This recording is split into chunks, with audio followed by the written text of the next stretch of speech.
Up until about 10 years ago, exercise was about going as fast as I possibly could.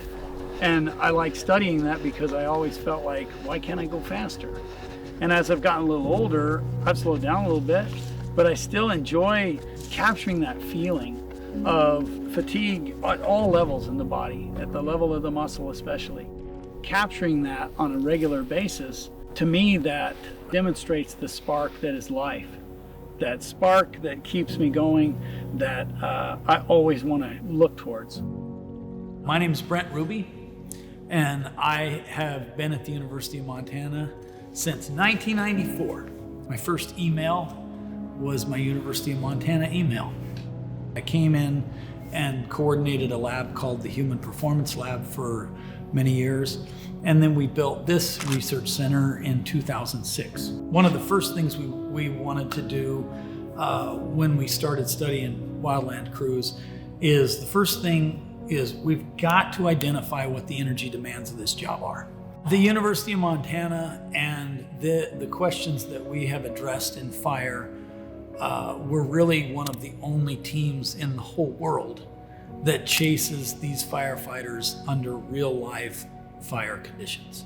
Studying work physiology and exercise metabolism in western Montana, specifically Missoula, the location of the center allows us to come up with a series of questions that we can study in a comprehensive lab-based scenario, but then also translate the answers that we may have come up with to the population that we're actually studying. When we work with firefighters, we're either working with them in the lab to address a question, or most often we're chasing them on an actual assignment. We're in the same helicopter with them, we're in the same fire camp with them, we're on the fire line with them often. In our lab, we've always been our own research subjects first. So whenever we do a protocol or develop a new protocol, historically we're the first ones to take the samples from our own muscles and then compare that and reconfigure the protocol as necessary. You really can't be a book knowledge only exercise physiology researcher. You have to put yourself out there and put your muscle in the situation, put your whole body in the environmental situations that athletes and tactical athletes, both in the military and in fire and other agencies, deal with. So Brent, being a former endurance athlete, is super neat because we get to sometimes run together when we're on a research assignment. And there was this one time we were in Napa, California, running through the vineyards, and he looks at me and he goes, "Hey, we're working right now." And we were just on a regular run, and that was one of the coolest feelings. I did my first Ironman when I was an undergrad student. When we moved back to Missoula, I started riding and racing again, and then started to get really into it again, and did several other Ironman events. All along, I was sort of infatuated with this idea, why can't I go faster? We took muscle samples from my leg before and after the race, so we could look at changes in the fuels that would shift across that event. Brent's personality is very contagious. He's larger than life, and he does that in his personal relationships and with research. He's very balanced. He also gives his all with everything.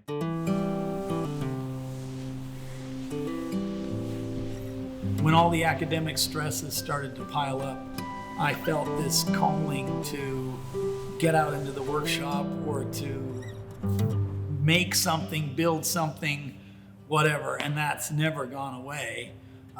And so I've done everything from sculpture to woodworking to other pursuits along the way to just satisfy that creative need on that side of my brain.